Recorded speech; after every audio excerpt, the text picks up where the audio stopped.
ప్రభువును రక్షకుడైన యేసుక్రీస్తు నామములో కూడి చేరి వచ్చిన మీ అందరికీ ప్రభు పేరిట వందనాలండి.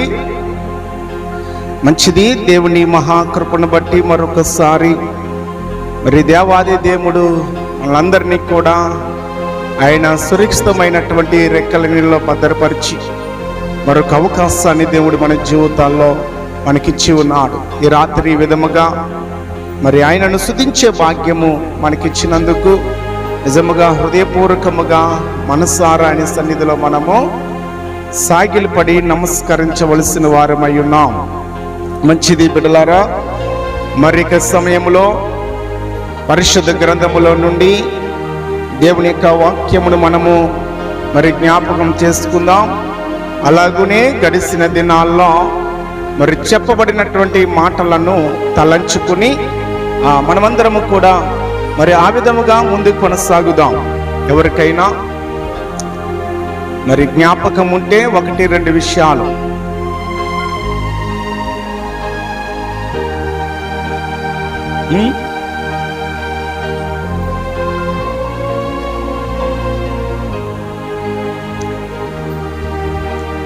ఎలా ఉండాలి అంతేనండి. యేసుక్రీస్తు వారి దగ్గరికి వచ్చినటువంటి తన పిల్లలు లేక తన ప్రజలైన వారు ఆయన వద్ద ఎలా ఉండాలో దేవుడు మనకి తెలియజేసి ఉన్నాడు. పరిశుద్ధులై యుండుడి. ఎలా ఉండాలంటండి, గనుక మనమందరము కూడా దేవాది దేవుడు చెప్పినటువంటి రీతిగా మన జీవితాల్లో మనం కలిగి ఉండాలి. వాక్యము ప్రకారముగా ప్రవర్తించిన వారై యుండుడి. గనుక ఈ విధముగా దేవుడు మనకి ఏదైతే తెలియజేస్తున్నాడో తన దాసుల ద్వారా వాటిని తోచా తప్పకుండా మన జీవితాల్లో అనుసరించవలసిన వారమై ఉన్నాం. మంచిది బిడ్డలారా, మీరు జ్ఞాపకం చేసుకున్నారు.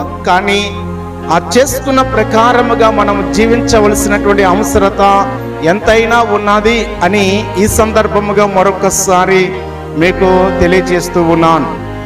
ఇక సమయంలో ఈ రాత్రికాల సమయంలో కూడా దేవాది దేవుడు మనందరితో మాట్లాడునట్లుగా చూద్దామండి. సామెతల గ్రంథము 20వ అధ్యాయము, సామెతల గ్రంథము 20వ అధ్యాయము 30వ వచనాన్ని చూద్దామండి.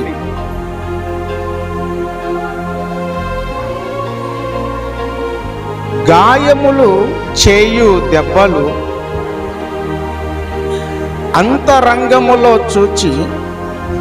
అంతరంగములోకెళ్ళి చెడుతనమును తొలగించెను. ఇప్పుడు నా వైపు చూడండి. ఈ సామెతల గ్రంథము 20వ అధ్యాయము 30వ వచనములో నుండి దేవుడు ఏం మాట్లాడుచు ఉన్నాడు తన ప్రజలతో ఈ రాత్రి అంటే, గాయములు చేయు దెబ్బలు అంతరంగములో ఉన్న చెడుతనమును తొలగించును. జాగ్రత్తగా గమనించాలి. రాత్రి ఏ దెబ్బలు? గాయములు చేయు దెబ్బలు అంతరంగములో ఉన్న చెడును తొలగించును. గాయపరచు దెబ్బలు ఏ విధముగా అంతరంగములో ఉన్న చెడుతనాన్ని తొలగిస్తుంది అని మనము చూస్తే వాక్యము సెలవిస్తూ ఉన్నది. సమూయేలు 2వ గ్రంథంలోనికి వెళ్ళి మనం చూస్తే 12వ అధ్యాయము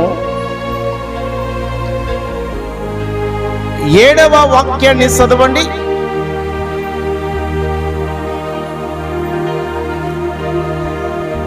నాతాను దావీదును చూచి, ఆ మనుషుడవు నీవే అని సెలవిచ్చి ఉన్నాడు. చూడండి, దావీదు దగ్గరికి ఎవరు వెళ్ళారు? నాతాను అనే ప్రవర్తని తండ్రి అయిన దేవుడు పంపించాడు. పంపించి ఈ నాతాను అనే ప్రవక్త దావీదు అనే ఇశ్రాయేలు ప్రజలకు రాజుగా ఉండగా ఆ ఇశ్రాయేలు ప్రజలకు రాజు అయి ఉన్న దావీదు దగ్గరికి వెళ్ళి ఓ చిన్న కథ చెప్పడం ప్రారంభిస్తాడు. ఓ చిన్న కథని ప్రారంభిస్తాడు రాజు దగ్గర. అయ్యా రాజా, ఒక కథ చెబుతాను, అది ఎంతవరకు న్యాయమో నువ్వు నాకు చెప్పవా అని ఈ నతాను అనే ప్రవక్త ఆ దేశాన్ని పరిపాలిస్తున్నటువంటి, ఇశ్రాయేలు దేశాన్ని పరిపాలిస్తున్నటువంటి రాజు అనే దావీదు దగ్గరికి వెళ్ళి ఏమని చెబుతాడు అంటే, ఒక మనుషుడు ఉండేను, ఆ మనుషుడికి 100 గొర్రెలు ఉండేను. అయితే ఆ మనుషుని ఇంటి వద్దకు ఒక బంధువు వచ్చాను. ఆ బంధువుకు విందు చేయడానికి ఆ పక్కనున్నటువంటి పొరుగువాని యొక్క గొర్రెను తీసుకొచ్చి వధించి ఆ వచ్చినటువంటి వ్యక్తికి భోజనము పెట్టాను అని సెలవిచ్చాడు. ఎవడు వాడు అని దావీదు ఎప్పుడైతే ఆ విషయాన్ని విన్నాడో, 100 గొర్రెలు పెట్టుకుని 100 గొర్రెలు కలిగిన వాడు పొరుగువాని ఒకే గొర్రె ఉండగా ఆ గొర్రెని తీసుకొచ్చి వధించే వానికి ఆహారం పెట్టాలా అని దావీదు కోపముతో మాట్లాడుతూ ఉన్నాడు. దానికి ఒక గొర్రెని వధించాడు అంటున్నావు కదా, అయితే 4 గొర్రెలు వాడు నిత్యముగా ఇవ్వాలి అని సెలవిచ్చినప్పుడు, అప్పుడు ఈ నతానియేలు అనే ఈ యొక్క ప్రవక్త అంటాడు, ఆ మనుషుడవు నీవే. ఒకసారి అదే ప్రదేశంలో మనం ఉంటే ఆలోచన చేయండి. రాజుగా ఉన్నాడు, ఇశ్రాయేలు ప్రజలను పరిపాలిస్తూ ఉన్నాడు, గొప్పవాడు, హోదాలో ఉన్నాడు. ఏమండి, చిన్న పాపము కలిగినటువంటి పాపమును చేసి ఉన్నాడు. అయితే ఆ వ్యక్తి దగ్గరికి వచ్చి సూటిగా, నేరుగా, స్పష్టంగా ఆ మనుషుడు నీవే. అనేక మంది ప్రజలు ఉన్నారు. రాజు అంటే ఒంటరిగా ఉంటాడండి. అంతఃపురములో ఎవని రాజు దగ్గర చుట్టూ అనేక మంది ప్రజలు ఉండగా అంటున్న మాట ఏమిటో తెలుసా? ఆ మనుషుడు నీవే. ఇప్పుడు దావీదు అంతరంగంలో ఏముంది? దావీదు అంతరంగంలో ఏముంది అంటే చెడుతనాన్ని కలిగిన వాడు. 9వ వచనం చదవండి. 9వ వచనాన్ని చదవండి. నీవు యెహోవా మాటను తునీకరించి ఆయన దృష్టికి చెడుతనమును చేసి ఉన్నావు. చాలండి. ఇప్పుడు దావీదు యొక్క అంతరంగంలో ఏముంది? చెడుతనాన్ని కలిగి ఉన్నాడు. అందుకే మూలవాక్యంలో మనం చూసాము, దేవుడు చెప్తున్న మాట, గాయములు చేయు దెబ్బలు అంతరంగములో ఉన్న చెడుతనాన్ని తొలగించును. చూడండి, గాయములు చేయు దెబ్బలు మాత్రమే అంతరంగములో ఉన్న చెడుతనాన్ని తొలగిస్తాయంట. దావీదు యొక్క హృదయంలో చెడుతనాన్ని కలిగి ఉన్నాడు కాబట్టి, ప్రియమైన దేవుడి బిడ్డలు, ఆ చెడుతనాన్ని బట్టి దావీదు హత్య జరిగించి ఆ పాపమునకు పాల్పడినట్లుగా మనం చూస్తూ ఉన్నాం. అయితే అంతరంగంలో ఉన్న చెడుతనాన్ని దేవుడు గమనించాడు కనుక ఈ ప్రవర్త ద్వారా పంపించి మోమాటము లేకుండా, సందేహించకుండా ఆ మనుషుడు నీవే.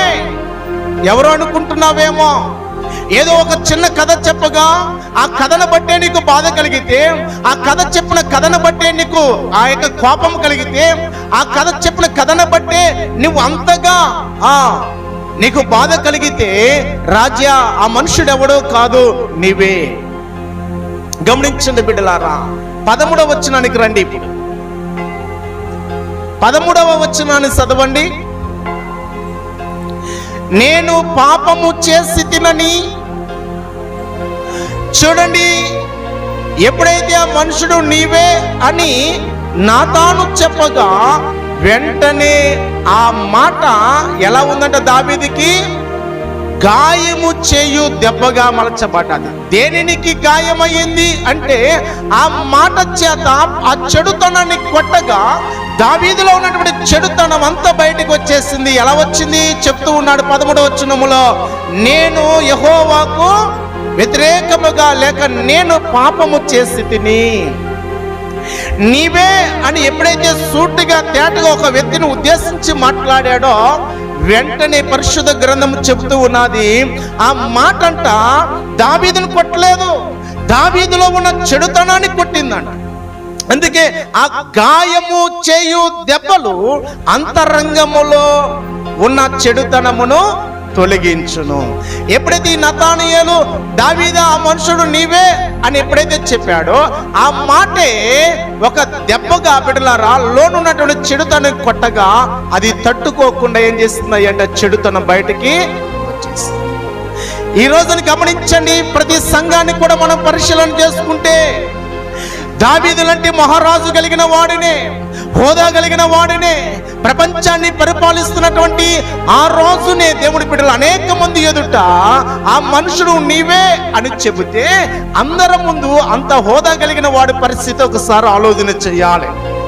ఏమండి ఎలా ఉంటదంటారు? కానీ దేవుని యొక్క వాక్యం సెలవిస్తూ ఉన్నది, సంఘములో ఉన్నటువంటి మన జీవితాల్లో కూడా దేవుడు అందరితో వ్యక్తిగతంగా మాట్లాడుతూ ఉంటాడు. ఇలా వాక్యము ద్వారా వెళుతూ ఉన్నప్పుడు ఆ మనుషుడు నీవే అని దేవుడు నీకు తెలియజేస్తాడు. దేవుడి బిడ్డ ఎప్పుడైతే దేవుడు నీకు తెలియజేస్తూ ఉన్నాడో ఏం చేయాలో తెలుసా?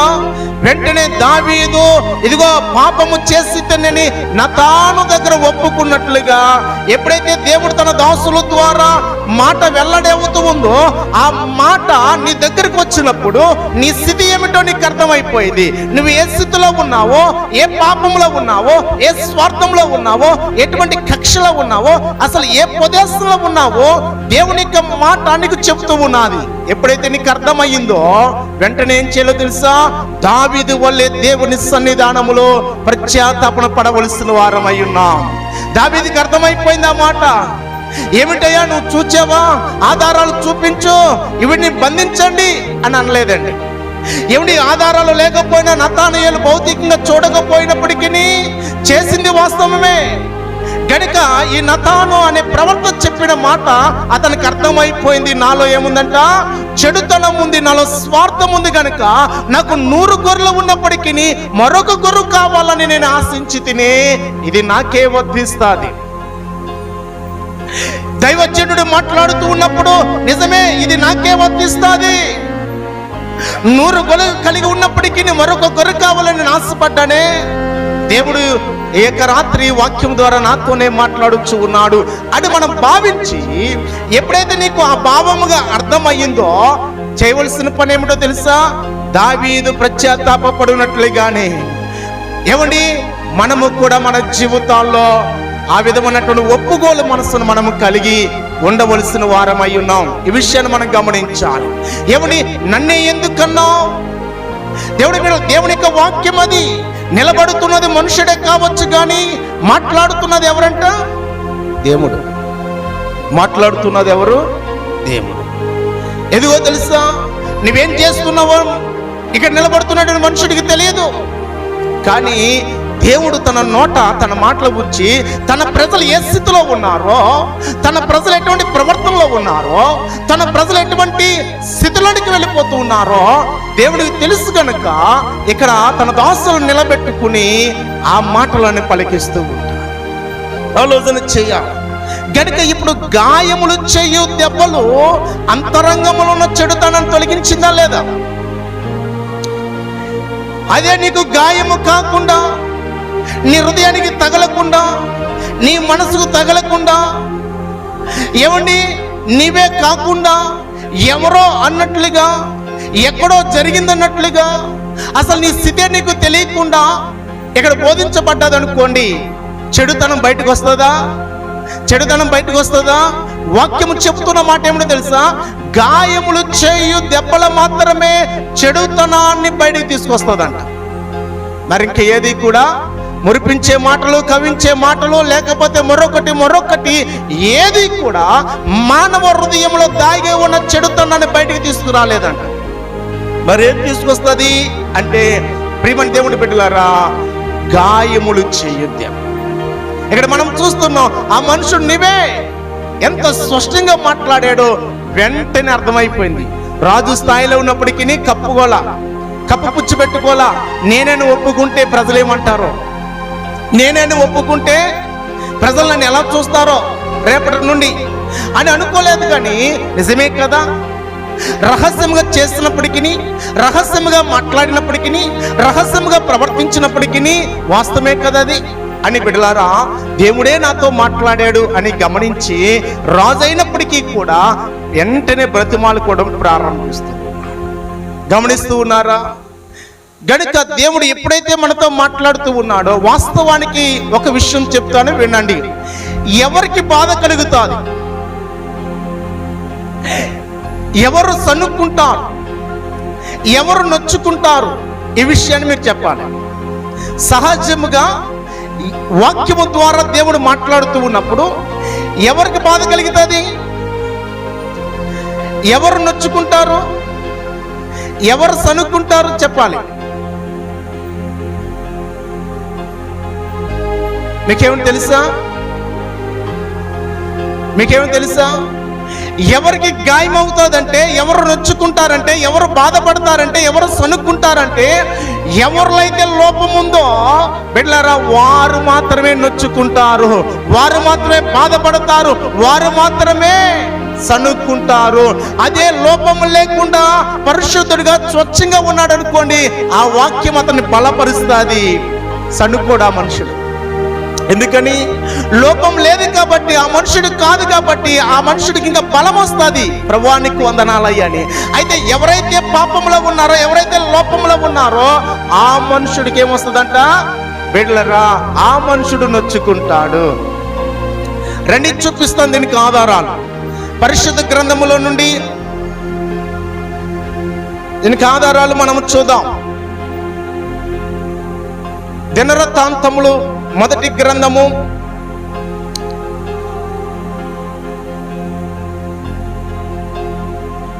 13వ అధ్యాయము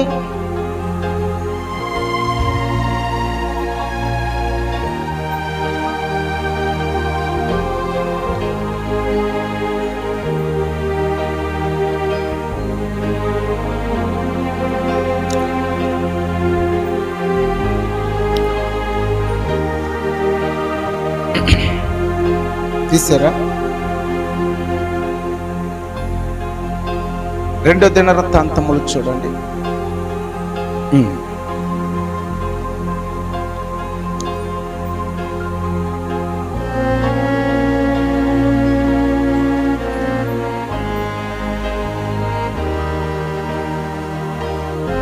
మనం చూస్తూ ఉన్నాము ఏం జరిగింది అంటే, యోధా రాజు అయినటువంటి ఆ రాజుకును అలాగే ఇశ్రాయేలును పరిపాలిస్తున్నటువంటి రాజు ఎవరనగా యారోబాము.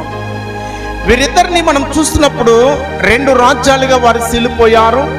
సీలిపోయినప్పుడు యోధా పరిపాలిస్తున్నటువంటి ఆ యొక్క రాజ్యములో యెరూషలేము అనే అక్కడ దేవుని యొక్క మందిరం ఉన్నది. అయితే ఇశ్రాయేలులకు రాజుగా ఉన్నటువంటి యారోబాము యొక్క దేశములో అది రాలేదు ఆ భాగం. ప్రజలందరూ కూడా ఏం చేస్తున్నారంటే అక్కడికి వేటాట వెళ్ళి ఏం చేస్తున్నారంటే దేవుణ్ణి ఆరాధించి వస్తూ ఉన్నారు. అయితే ఏం చేస్తాడంటే యారోబాము యొక్క సంగతిని మనం చూచినప్పుడు ఈ ప్రజలు అక్కడికి వెళుతూ ఉన్నారు కదా, వెళుతూ ఉన్నప్పుడు సత్యాన్ని గ్రహించి ఏమిటండి, సత్యాన్ని గ్రహించి వారు ఆ యొక్క యోధారాజు వైపే ఉండి నన్ను దేశించి నన్ను చంపుతారేమో, నా పక్షం ఉంచి వారి పక్షం వెళ్ళిపోతారేమో అని గమనించినటువంటి ఈ యారోబాము ఏం చేస్తాడంటే 2 దూడలను తయారు చేపిస్తాడు. 2 దూడలను తయారు చేపించి ఒకటేమో గాదు అనే ప్రాంతంలో పెడతాడు, రెండవది మరొక చోట ఆయన స్థాపించి, మీరు ఇప్పుడు అంత దూరం వెళ్ళవసరం లేదు. ఎంత దూరం? యెరూషలేములోకి వెళ్ళవసరం లేదు. ఎందుకని? 2 భాగాలుగా చీలిపోయినవి. చీలిపోయినప్పుడు ఏం జరిగింది అంటే, చీలిపోయినప్పటికీ ప్రజలందరూ ఎక్కడికి వెళ్ళాలి? ఆ దేవుని యొక్క ఆలయంలోనికి వెళ్ళి వారందరూ కూడా ఆరాధించాలి.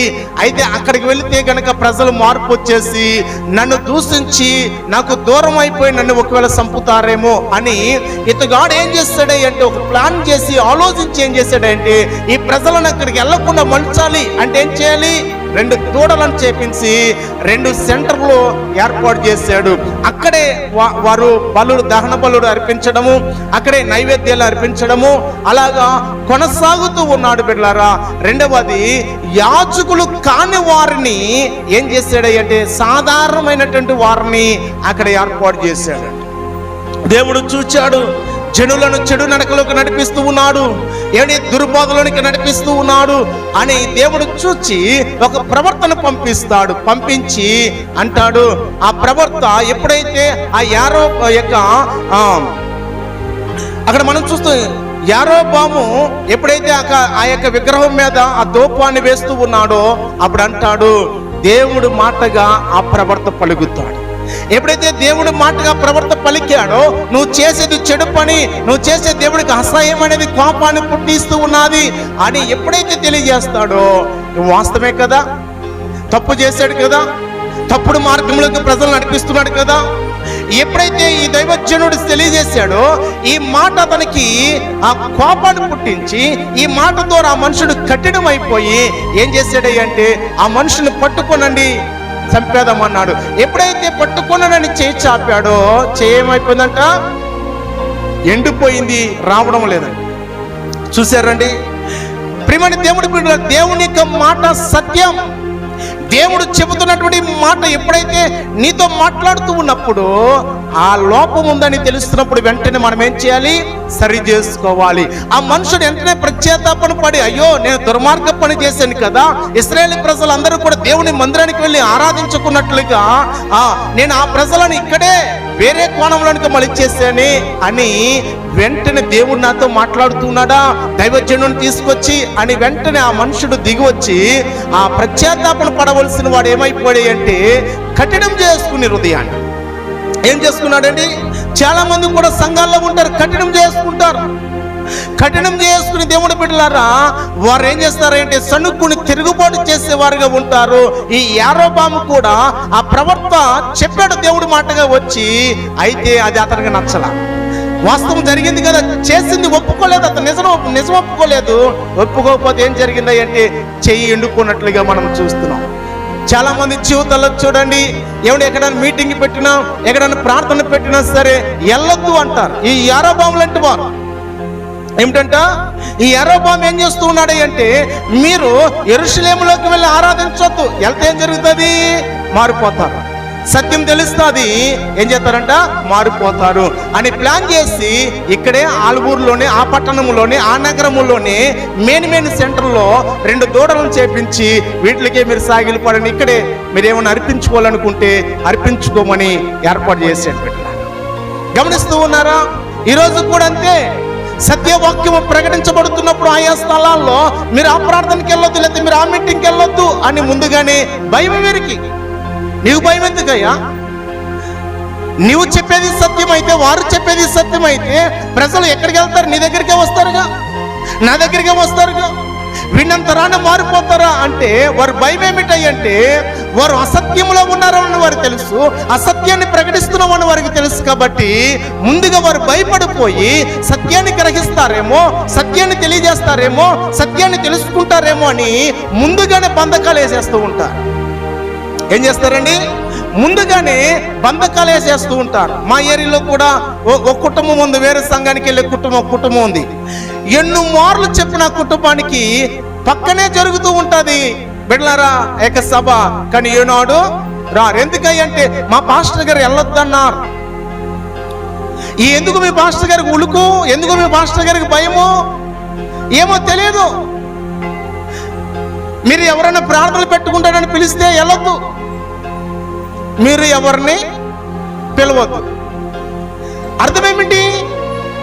ఆ మాటలోనే మనకు అర్థమవుతుంది ఏమిటి అంటే సత్యాన్ని తెలుసుకుంటే నువ్వు నన్ను విడిచిపెడతావేమో, లేక సత్యాన్ని తెలుసుకుంటే నువ్వు నన్ను ప్రశ్నిస్తావేమో.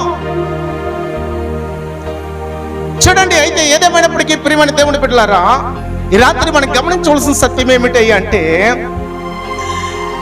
గాయములు చెయ్యు దెబ్బలే ఒక మనుషుని యొక్క బ్రతుకును మార్చగలిగేది. గాయము చేసేదే, ఆపరేషన్ చేయాలి, లోపల కంతుంది. గాయము చేసేదే ఏం చేస్తుందంట, లోపల ఉన్న కంతి అనే చెడుతనాన్ని బయటికి తొలగించగలుగుతుంది. నాకు గాయం అవ్వకూడదు అంటే బిడ్డలారా చెడుతనం బయటికి, ఆ కంతు బయటికి రాదు. ఈరోజు గమనించాలి, దేవుని వాక్యము గాయము చేస్తుంది. ఎందుకు చేస్తుంది అంటే, ఎవరిని గాయం చేస్తుంది అంటే, అది నిన్ను చేయాలని కాదు, కంతిని తీయడానికి గాయమయ్యింది. నీలో ఉన్న చెడుతనాన్ని తొలగించడానికి దేవుడు అలా మాట్లాడుచూ ఉన్నాడని మనం భావించాలి. దేవుని బిడ్డలారా, మొదటి భాగంలో మనం చూస్తూ ఉన్నాం, ఆ మనుషుడు నీవే అన్నాడా లేదా? అందరు చెప్పండి, అన్నాడా లేదా? అన్నాడా? మరి గమనిస్తూ ఉన్నారా? పాస్టర్ గారు నన్నే అంటూ ఉన్నాడు. నీలో లోపం ఉంటే నిన్నే నువ్వు అనుకోవాలంతే. రాజులంటే వాడిని నతానేమన్నాడు, రాజా ఎవరో కాదో ఆవేశపడుతున్నావు, ఆ మనుషుడు నీవే. ఎంత గుండు జల్లుమంటదో ఒకసారి ఆలోచించండి. జల్లుమంది ఎందుకని పరిశీలన చేసుకున్నాడు. నేనే అధికారం ఉన్న తిరగబడలా తెలుసు. దేవుడి మాటను తునీకరిస్తే, దేవుడి మాటకి తునీకరిస్తే, దేవుడి మాటను త్రోసివేస్తే రేపు ఏం సంభవిస్తుందో తెలుసు దావీదుకి. గనుక వెంటనే దేవుడి మాటకి లోబడిపోయి నేను పాపము చేసి తినని ఒప్పుకున్నాడు. అంటే అర్థం ఏమిటి? ఇప్పుడు గాయము చేయు దెబ్బ అతను చెడుతనని బయటికి తీసుకొచ్చేసింది. ఇంకా ముందుకు వెళ్ళి మనం చూద్దాం. అపోస్తల కార్యములు రండి. అపోస్తల కార్యములు 2వ అధ్యాయము 36వ వచనం. అపోస్తల కార్యములు 2వ అధ్యాయము 36 నుండి చదవండి. మీరు సిలువ వేసిన ఈ యేసుని చూడండి. ఏం చెప్తూ ఉన్నారు ఇక్కడ? దైవజనుడు లేకపోతే అపోస్తులు అనబడుతున్నటువంటి పేతురు గారు అనబడుతున్న ఆయన దగ్గరకు వచ్చిన ప్రజలతో అంటూ ఉన్నాడు, యేసుని మీరే చంపారు. ఏమని మాట్లాడాడండి? మళ్ళీ చదువమ్మా. మీరు సిలువ వేశారు, మీరే యేసుని చంపారు అని చెప్తున్నాడు అన్నమాట. ఇప్పుడు వారందరికీ ఎలా ఉండాలి? ఏంటయ్యా మేము చంపడం ఏమిటని తిరగబడాలి కదండి. చాలా స్పష్టంగా మాట్లాడుతూ ఉన్నారు. అక్కడికి వచ్చిన ప్రజలతో అంటూ ఉన్నాడు, యేసుని మీరు సిలువేసి చంపారు. మీరే ఎవరంట? మీరే చంపారయ్యా. చూడండి దేవుడి బిడ్డ, అంటే దీని అర్థం ఏమిటి అని మనం చూస్తున్నట్లయితే, నేటి దినాల్లో కూడా సంఘానికి వస్తున్నటువంటి సంఘ సభ్యులైన వారు, దేవుని బిడ్డలైన వారు కూడా యేసును కూడా అలాగే చంపుతూ ఉన్నారు. ఇదేమిటి అంటే, ఆనాడు నిజంగా వారు చంపకపోవచ్చు, వారు తరంలో అది జరుగుండకపోవచ్చు, ముందు తరంలో జరుగుండవచ్చు. యెరూషలేములో ఉన్నటువంటి వారు అంటే యూదులైన వారే చంపారు, కానీ చంపినట్టు వారు కాదు. కానీ వారిని ఉద్దేశించట్టు ఉన్నాడు, మీరే చంపారు యేసుని. ఎలా ఉంటుంది అంటే, దాని భావం ఏమిటి అని మనం చూస్తే, ఈనాడు కూడా మనము కూడా మన మాటను బట్టో, చూపును బట్టో, ప్రవర్తన బట్టో, నడవడికను బట్టో, అబద్ధాన్ని బట్టో, మోసాన్ని బట్టో ఏదో ఒక కోణంలో యేసును కూడా మనం సిలివేస్తూ ఉన్నాం. యేసుకి మనం గాయాలు చేస్తూ ఉన్నాం. యేసును మనం కొరడాలతో కొడుతూ ఉన్నాం. యేసుని బిడ్డలను మనం ఉమ్ము వేస్తూ ఉన్నాం. యేసును మనం కాళ్ళు ఎత్తి తన్నుతూ ఉన్నాం. చూడండి, దైవజనుడు సూటిగా మాట్లాడుచూ ఉన్నాడు, మీరే యేసును సిలువ వేశారయ్యా, మీరే చంపారు. ఈరోజు గమనించిన ఆ మాట ఏం జరిగిందో తెలుసా?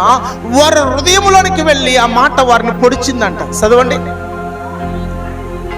వారు ఈ మాట విని హృదయములో నొచ్చుకుని, ఎక్కడ? గాయము చేయు దెబ్బలు అంతరంగములో ఉన్న చెడుతనాన్ని తొలగించును.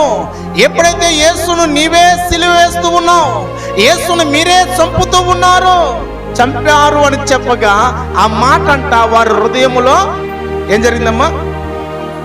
హృదయములో నొచ్చుకుని, సహోదరులారా మేమేము చేతుమని పేతురు గారిని అతనితో ఉన్నటువంటి అపోస్తలు అనబడుతున్న వారిని దగ్గరకు వచ్చి అడిగారంటే ఏమని అడిగారు? చూడండి, నొచ్చుకున్నారు అంటే అర్థం ఏమిటి అంటే వారిని దేవుని యొక్క వాక్యం వారిని పొడిచింది. నిజమే, నా మాట ద్వారానే కదా యేసుని నేను చంపుతూ ఉన్నాను, నా ప్రవర్తన ద్వారానే కదా యేసు నేను సిలివేస్తూ ఉన్నాను అని ఆ మాటల ద్వారా వారికి ఏం జరిగింది అంటే వారిలో ఉన్నటువంటి గర్వము, వారిలో ఉన్నటువంటి కోపము, వారిలో ఉన్నటువంటి తొందరతనము, వారిలో ఉన్నటువంటి ప్రతి విధమైనటువంటి చెడంతటిని కూడా ఆ మాట వారిలోంచి బయటికి తీసుకొచ్చేయడమే ఏమైపోయారంటే ప్రత్యాతాపం వచ్చేసిందంటే వారిలోంచి ప్రత్యాతాపం వచ్చేసి వారి కనులు వెలిగించబడి వారి హృదయము తెరవబడి ఇప్పుడు దైవజనుల దగ్గరికి వచ్చి అంటూ ఉన్నారు, అయ్యా మేమేం చేయాలో మాకు సాయం చేయండి. మాకు అర్థమైంది, నిజమే, దేవుడిని నమ్ముకుని కూడా యేసయ్యని కూడా కలిగి ఉండి కూడా నేను ఇలా మాట్లాడకూడదని ఇప్పుడు నీ మాట ద్వారా నాకు అర్థమైందయ్యా, మీరు బోధించినటువంటి మాట ద్వారా నాకు అర్థమైందయ్యా, నేను ఇలా మాట్లాడకూడదని, ఇలా చూడకూడదని, ఇలా ప్రవర్తించకూడదని, ఇలా లాక్కోకూడదని, ఇలా దొంగిలించకూడదని ఇప్పుడు నాకు అర్థమైందయ్యా. అలా చేయడం ద్వారా నేను యేసును సిలువేస్తూ ఉన్నా నాకు అర్థం కాలా. నేనేమో దొంగతనం చేశాను అనుకున్నాను, నేనేమో అబద్ధం ఆడాను అనుకున్నాను, కానీ నేను నమ్మిన దేవుణ్ణి సిలివేశాను అనుకోలేదు. నేను నమ్మిన దేవుణ్ణి నేనే నా చేతులతో చంపుతున్నాను అనుకోలేదు, నా నోటి మాటతో చంపుతున్నాను అనుకోలేదు. అయ్యా నాకు అర్థమయ్యింది. ఎప్పుడు అర్థమైందంట? నీవే లేక మీరే. చూడండి ఎంత స్పష్టంగా దేవుని యొక్క మాటలు రాయబడి ఉన్నాయో గమనించాలి బిడ్డ. ఈరోజు మనము కూడా గమనించాలి. యేసయ్యని నమ్మిన తర్వాత మనం అనుకుంటున్నాము, యేసును మనమెందుకు అనుకుంటున్నాము, మనమెందుకు అలా గాయపరుస్తాం, మనమెందుకు బాధపరుస్తాం, మనమెందుకు పొడుస్తాం అనుకుంటున్నాం. కానీ మాటను బట్టో, చూపును బట్టో, ఆలోచన బట్టో, తలంపును బట్టో, చేసే క్రియలను బట్టో సమాజంలో మనం చేసేవన్నీ వెనక్కి పరిశీలన చేస్తే వాటిని బట్టి దేవుడికి అవమానం కలుగుతుందంట. వాటిని బట్టి దేవుని బిడ్డలారా ఏమో ఘనహీనత చేస్తూ ఉన్నారంట. దానిని బట్టి యేసు ప్రభుల వారిని సిలువ వేస్తూ ఉన్నారంట. అదే విషయాన్ని ఎత్తి చెప్తూ ఉన్నాడు. గమనిస్తూ ఉన్నారా? సూటుగా మాట్లాడినటువంటి మాటలు మనుషులకు ఏం చేస్తుందట? క్రియను జరిగిస్తుంది. ఎప్పుడైతే బిడ్డలారా దేవుడు తన ప్రజలతో సూటుగా మాట్లాడుతూ ఉన్నాడో మీరు గమనించుకోనండి. దావీదుతో నేరుగా మాట్లాడాడు ఆ మనుషుడు, నీవే. దేవుడు ఎప్పుడైతే ఒక వ్యక్తితో నేరుగా మాట్లాడాడో అక్కడ మేలు జరిగిందా కీడు జరిగిందా చెప్పాలి? మేలు జరిగింది. ఇక్కడ కూడా మీరే సిలువ వేశారు. మీ అపరాధములు, మీ అతిక్రమములు, మీ పొరపాట్లు, కుటుంబాల్లో గొడవలు, సంఘాల్లో ఐక్యత ఉండదు, ఓర్చలేనితనము, ఏడ్స, మచ్చరము, అసూయ, వీటన్నిటి చేత దేవుని మీరు చంపుతూ ఉన్నారు అని నేరుగా చెబితే వారికి అర్థమయ్యి వెంటనే ఆ మాట వారి హృదయంలో ఉన్న ఆ చెడుతనాన్ని పొడిచేసిందంట. వెంటనే అది బయటకు వచ్చేసింది.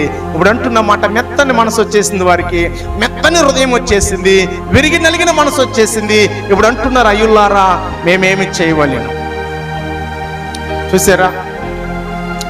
అలా ఒక మనుషుడితో దేవుడు సూటిగా మాట్లాడకపోతే ఏమర్థం అవుతుందండి? ఇక్కడికి రెండు, దేవుడే సూటిగా ప్రజలతో మాట్లాడాలి. దేవుడు మాట్లాడే మాట ఎలా ఉంటుందంటే గాయము చేయు దెబ్బలుగా ఉంటుంది. మూడో విషయాన్ని కూడా మనం చూద్దాం పరిశుద్ధ గ్రంథంలో నుండి. యోహాను సువార్త 4వ అధ్యాయము 17వ వచనం నుండి చదువుదామండి. ఆ స్త్రీ నాకు పెనిమిటి లేడు అనగా యేసు ఆమెతో, నాకు పెనిమిటి లేడు అని చెప్పిన మాట సరియే, నీకు 5 పెనిముట్లు ఉండిరి చాలండి. ఇప్పుడు చూడండి, ఆమెమో ఎండవేళన యాకోబు బావు దగ్గరికి నీళ్ళ కొరకు వెళ్ళినట్లుగా మనం చూస్తూ ఉన్నాం. యేసు క్రీస్తు వారి యొక్క ప్రయాణములో అలసి లేక ఆ యొక్క బావి దగ్గర ఉన్నట్లుగా మనం చూస్తూ ఉన్నాం. ఆ బావి దగ్గరకు వచ్చినటువంటి ఆమెతో యేసుక్రీస్తు వారు చెప్పిన మాట ఏమిటంటే, అమ్మా ఈ నీళ్లు నువ్వు త్రాగితే నీకు మరలా దావత పుడుతుంది, అయితే నేనిచ్చు నీళ్లు తాగితే ఇంకెన్నడూ కూడా నువ్వు దప్పికొనవు అని చెబితే దాని గురించి కొంత ఎవరన్నా యేసుక్రీస్తు వారిని అడుగుతుంది ఆమె. అప్పుడు యేసయ్య అంటాడు, నీ పెనిమిటిని తీసుకురా, మీ భార్య భర్తలు ఉండగా నేను మీ ఇద్దరితోనే మాట్లాడుతున్నప్పుడు చెబుతాను అన్నాడు ఆయన. చూడండి, ఆమె అంది, అయ్యా నాకు భర్త లేడు, ఎవరూ లేరు అని చెప్పింది. ఇప్పుడు చెప్పినప్పుడు అమ్మా నీకు 5 ఉన్నారు అంటే ఇప్పుడు ఎలా ఉండాలి చెప్పండి? ఏవయ్యా నీవెవరవో నేనెవరో సంబంధం లేదు, నన్నే అనుమానిస్తావా? నేను ఒకవైపు చెప్పాను కదా, నీకు లేరు అని చెప్పాను, నువ్వేమో 1 2 కాదు ఏకంగా 5 ఉన్నారని చెబుతున్నావు. ఎలా ఉండాలి ఒకసారి ఆలోచన చేయాలి. దేవుని మాట ఎప్పుడు కూడా గాయములు చేయు దెబ్బలుగానే దేవుడి మాట ఉంటుంది, గుర్తుపెట్టుకోవాలి. ఎందుకో తెలుసా? అతనిలో ఉన్నటువంటి లేక ఆమెలో ఉన్నటువంటి చెడుతనాన్ని బయటకు తీసుకురావడానికి దేవుడు మాట్లాడతాడు. వెంటనే ఏం జరిగిందో తెలుసా? దేవుడు ఎప్పుడైతే ఆ మాట పలికాడో ఆవిడ వెంటనే ఒప్పుకుంది. బిడ్డలారా, అర్థమైపోయింది, నిజమే నాకు ఉన్నవారు పెనిమిటి లేడు కానీ వాస్తవమే ఆయన చెప్పిందని. 28వ వచనములో ఆ చెడుతనం తొలగిపోయింది. 28వ వచనములో తన హృదయంలో ఉన్న చెడుతనం బయటకు వచ్చేసింది. 39లో మీరు చూసినట్లయితే గ్రామంలోనికి వెళ్ళి యేసుక్రీస్తు వారి దగ్గరికి ఇంకా అనేక మంది ప్రజలను వారిలో ఉన్న చెడుతనాన్ని తొలగించడానికి, ఈమెలో ఉన్న చెడుతనం ఎప్పుడైతే బయటకు వచ్చేసిందో, ఎలా వచ్చేసింది? దేవునికి వాక్యము వీళ్ళ గాయములు చేయు దెబ్బలు అంతరంగములో ఉన్న చెడుతనాన్ని తొలగించును. దేవుని మాట ఆవిడ లేదు అని చెబితే ఈయన అన్నాడు, నీకు 5 ఉన్నారో లేరని ఎలా చెప్తూ ఉన్నావు? గమనిస్తూ ఉన్నారండి. వెంటనే చెడుతనం ఎప్పుడైతే ఆవిడ తొలగిపోయిందో గ్రామంలో ఇంకా చెడుతనంతో నింపబడ్డారంటే ప్రజలు. ఈ మొక్కతే కాదు, ఈమె ద్వారా అనేక మంది చెడిపోని వారు ఉన్నారు, వారి నుండి చెడిపోని వారు ఉన్నారు. ఈమె వెంటనే వెళ్ళి ఏం చేస్తుందంటే ఆ చెడుతనం అంతరంగంలో ఉన్నటువంటి చెడుతనం కలిగిన వారందరినీ యేసు దగ్గర తీసుకొచ్చి వారు చెడుతనాన్ని కూడా బయటికి తొలగించినట్లుగా ఆ స్త్రీ సహాయపడినట్లుగా మనం చూస్తూ ఉన్నాం. దేవుని బిడ్డ గమనించాలి, యేసుక్రీస్తు వారి యొక్క మాట ఆయన వాక్యము ద్వారా మాట్లాడుచు ఉన్నప్పుడు నీ మనసుకు అర్థము కాకపోతే, నీ హృదయానికి అది తగలకపోతే, నీకు బాధగా లేకపోతే, నీ స్థితి నీకు తెలియచేయకపోతే అది వాక్యమే కాదు. అంటే యేసయ్య మాటలు కాదు అని అర్థం చేసుకోవాలి. మీరు ఎవరి మాటలు కాదండి? నువ్వు మందిరానికి వచ్చిన వ్యక్తిగానే వెళ్ళిపోతున్నావు అంటే నీ స్థితి నీకు అర్థం కాలేదంటే, నువ్వు ఏ ప్రదేశంలో ఉన్నావో నీకు అర్థం కాలేదంటే, ఇక్కడ ఇన్న మాటలు లేక బోధించిన మాటలు యేసు ప్రభువు వారి కాదు, 100కు 100% కాదు. గుర్తుపెట్టుకోండి మీరందరూ కూడా. యేసు ఎవరితో మాట్లాడినా వారి స్థితిని వారికి తెలియజేస్తాడు. గుర్తుపెట్టుకోండి, జక్కీతో మాట్లాడినప్పటికీ కూడా స్థితిని తెలియజేశాడు, సమరీ స్త్రీతో మాట్లాడినప్పటికీ కూడా స్థితిని తెలియజేశాడు. ఏమండి, ఇంకా దావీదుతో మాట్లాడినప్పటికీ కూడా తన స్థితిని ఏం చేశాడు? ఆయన తెలియజేశాడు అనే విషయాన్ని ఇక్కడ మనం గమనించాం.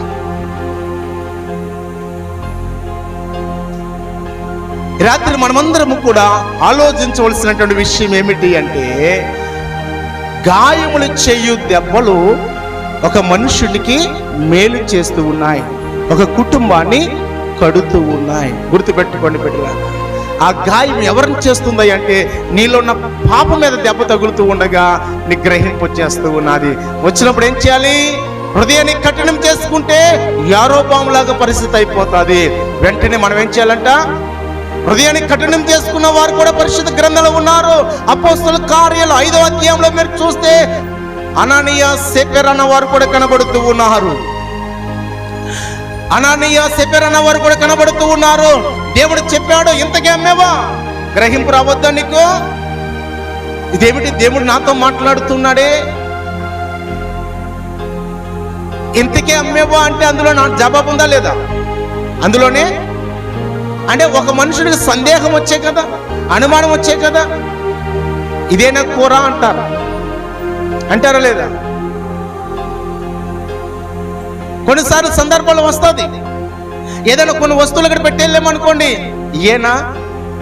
కొన్నిసార్లు సందేహం వస్తుంది, అంటే సందేహం వచ్చిన వాళ్ళనే కదా ఆ మాట వచ్చింది. మరి ఇంతకే అమ్మేరా అనే మాట ఎందుకు వచ్చిందంటే దేవుడు ప్రేమించి మాట్లాడాడు. అయితే దానిని కఠినం చేసుకుని సత్యాన్ని బయలుపరచలేదు. వారికి తెలుసు, అర్థమైపోయింది. ఇంతకే అమ్మేవా అన్నప్పుడు ఏం చేయాలి? వారు యేసయ్యా నువ్వు ఉన్నవాడు గనుక ప్రభు నాతో మాట్లాడేవు అంటే, నేను కొంత దాచుకున్నాననే కదా నాతో మాట్లాడేవి మాట. కొంత నేను దాచుకున్నానని, నా పెనిమిటి దాచాడని, లేదా నా పెనిమిటి నేను కలిసి దాసామనే కదా ఇంతకే అమ్మేవాడిని ప్రశ్న వచ్చింది. గ్రహించాలా వద్దా? గ్రహించాలి. యేసుక్రీస్తు వారు 12 మంది కలిసి బలలో పాలు పొందుతున్నప్పుడు, పాలు పొందే ముందంటాడు యేసు ప్రభులు వారు, ఈ బలలో పాలు పొందుతున్నటువంటి ఈ మీ 12 మందిలో ఒకరు నన్ను పట్టించబోతున్నాడు అని. గ్రహింపు రావాలా వద్దా? కఠినం చేసుకున్నాడు. నా పేరు చెప్పలేదుగా. వాడికి తెలుసు, వాడికి అర్థమైపోయింది. ఆ 12 మందిలో ఎవడు యేసు ప్రభువుని పట్టిస్తాడు వాడికి అర్థమైపోయింది. కానీ యేసుక్రీస్తు వారు ఆ పేరు చెప్పలేదు కాబట్టి వాడు ఇంకా ఆ పిల్లనాడు చెప్పలేదుగా. గమనిస్తూ ఉన్నారా? ఎప్పుడైతే నీకు అర్థమైందో వాక్యము ద్వారా, నువ్వు ఏ స్థితిలో ఉన్నావో, ఏ పరిస్థితిలో ఉన్నావో, దేవుడు వాక్యము ద్వారా వింటున్నప్పుడు నీకు అర్థం కావాలి. అర్థం చేస్తాడు దేవుడు. అదే దేవుడి మాట. నా పాపం జ్ఞాపకం రాకుండా బోధ చేయాలి, నన్నేమనుకున్న వాక్యం ప్రకటించాలి. అది యేసు మాట కాదు, సాతాను మాట అవుతుంది. సాతాను యొక్క మాట ఏమిటో తెలుసా? కృత దేవుడిని మత్తుగా తాగవచ్చు అంటే వాడు చెప్పేది ఏమిటంట, నీ పాపాన్ని బయటికి తీసుకురాడు, నువ్వు చేసేది తప్పు అని చెప్పడం మంచి అని చెప్పాడు. తాగరా మంచిదే. తాగునోళ్ళకి, వ్యభిచారం చేస్తున్న వాళ్ళు, దొంగతనం చేస్తున్న వాళ్ళకి అందరికీ ఏమనిపిస్తుంది అంటే, దాని ఎంత స్థితి వారికి అర్థం కాదు. ఇది మంచిది అనుకుంటారు, అంటే ముందుకు కొనసాగిపోతూ ఉంటారు. అటువంటి భ్రమలోనికి వాడు తీసుకెళ్తాడు. యేసయ్య అయితే దాని స్థితిగతులన్నిటిని కూడా బయట పెడతాడు. గమనిస్తూ ఉన్నారా? కనుక ఈ రాత్రి వాక్యాన్ని బట్టి మనం ఏం నేర్చుకోవాలంటే, గాయములు చేయు దెబ్బలే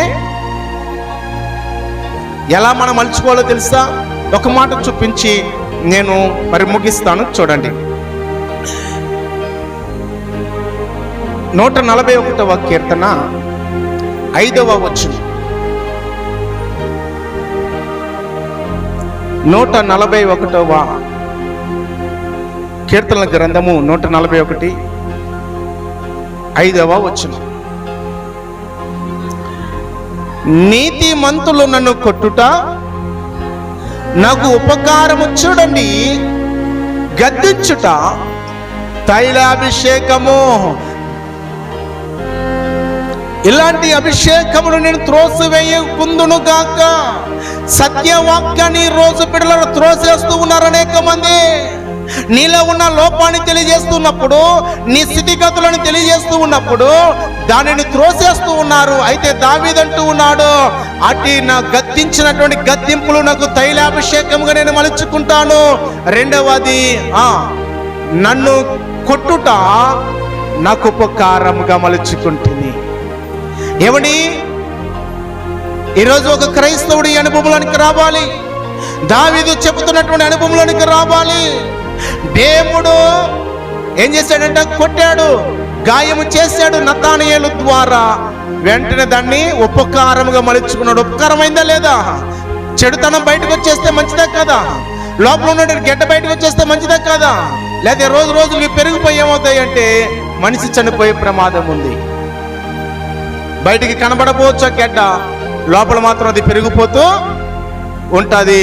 చివరికి అది మరణానికి దారి, అంటే నిత్య నరకానికి దారి తీస్తారు.